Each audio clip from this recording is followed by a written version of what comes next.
అవును, రెండేళ్ల కిందట ఓట్ల నాడు షెయి పార్టీ లీడర్లు గ్యారంటీ కార్డులని ఇంటింటికి పోయి చెప్పి ఓట్లు తీసుకునే కదా 6 గ్యారంటీలు 420 హామీలు అనుకుంటా మస్తు ముచ్చట్లు చెప్పారు. మరి ఓట్లు అయిపోయాయి. రేవంత్ అన్న గద్దె మీదకెక్కి 2 ఏళ్ళు అయిపోయా. మరి ఏ పార్టీ గ్యారంటీలు వచ్చినాయి? అసలు ఒక్కటన్నా సగగా వచ్చిందా హామీ ఇంటికి? సర్కార్ ఇప్పుడు మస్తు బాకీ పడ్డది మనందరికి. ఓట్ల నాడే గ్యారంటీ కార్డులతోని గద్దెకెక్కిన షెయి పార్టీకి ఇప్పుడు బీఆర్ఎస్ వాళ్ళు తీసిన బాకీ కార్డులతోని వణుకు ఉడుతాంది. షెయి పార్టీ వాళ్ళు కనిపిస్తే చాలు బాకీ కార్డులు ముంగడ పెట్టి నిలదీస్తూనే ఉన్నారు. అగో ఇప్పుడు మన తెలంగాణలో బాకీ కార్డుల జాతర నడుస్తుంది కదా. ఇంతకు మీ ఇంటికి బాకీ కార్డులు వచ్చినాయా? చూసుకున్నారా మన సర్కార్ ఏమేం బాకీ పడ్డదో మనకు?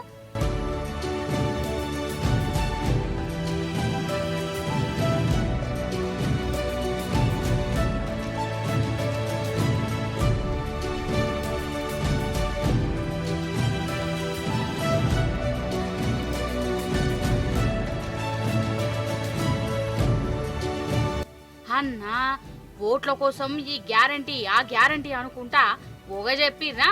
ఢిల్లీ నుంచి గాంధీలు దిగిర్రు. గదిలా షెయి పార్టీ లీడర్లు మైక్ల ముందు మస్తు చెప్పిర్రు. ఇప్పుడేమో ఒక్క గ్యారంటీ అని ఉంటొట్టు ఏమన్నంటే ఫ్రీ బస్ ఇచ్చినాం కదా అని అంటుర్రు. ఆ ఫ్రీ బస్సు ఏమిటికి వస్తుంది? ఉన్నదంతా ఊడ్చేతందుకు కాకుంటే ఓ దిక్కు ఆడోళ్లకు ఫ్రీ టికెట్ అనుకుంటేనే మొగోళ్ళ కాడ డబుల్ ఛార్జీ వసూలు చేయబట్టే. ఇక రైతు బంధు సక్కగి ఇకపాయే, రుణాలేమో అందరికి చెయ్యకపాయే, చదువుకునే ఆడవిల్లలకు స్కూటీలనే ఆజికరా లేదాయే. ఇక పెళ్లి చేసుకునే ఆడవిల్లలకు తులం బంగారం అనే ఇప్పటికి 100 కిలోల బంగారం బాకీ ఉన్నాడు రేవంత్. పింఛన్లు పెంచుతా అన్నాడు. ఇప్పటిదాకా ఊయలేదు కుయలేదు. ఆ పింఛను పైసలు బాకీ ఇట్లా 2 ఏళ్ల సంధి మనకేమేం బాకీ పడ్డాడో అవన్నీ కారెట్ల రాసి బీఆర్ఎస్ వాళ్ళు వంచుతూనే ఉన్నారు. ఇక ఈ బాకీ కారెట్లతోని నిజం చెప్తున్నా, ఊర్లలో షెయి పార్టీ లీడర్లు తిరుగుతలేరోళ్ళ. షోటా మోటా లీడర్ కాడికెళ్లి మంత్రి దాకా ఎవ్వరు కనబడ్డా జనం బాకీ కారెట్ ముంగడ పెడుతుర్రట. ఆ కారెట్లను చూసి షెయి పార్టీ లీడర్లు గాయబైపోతుర్రు. గాయబు కాకుంటే ఇంకేం చేస్తారు మరి? జనం అడిగే ఒక్కటంటే ఒక్కదానికన్నా అలా కాడ జవాబు లేపాయే.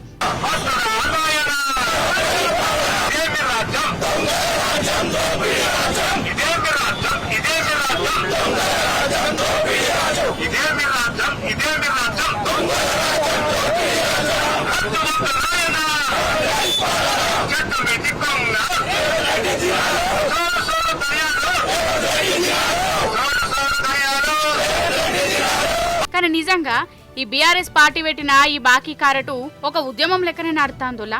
ఊరు వాడ ఈ కారెట్ గురించే మాట ముచ్చట పెట్టుకుంటురు. మన బీఆర్ఎస్ లీడర్లు కూడా జనాలను కలిసి ఈ కారెట్ ను చూయించుకుంటా మన సర్కార్ ఏమేం బాకీ పడ్డది, చెట్ల మీద ఈస్తరాకులు గుట్టే ముచ్చట్లు ఎట్లా చెప్పిర్రు, ఏంది కథ అవన్నీ వివరంగా చెప్తుర్రు.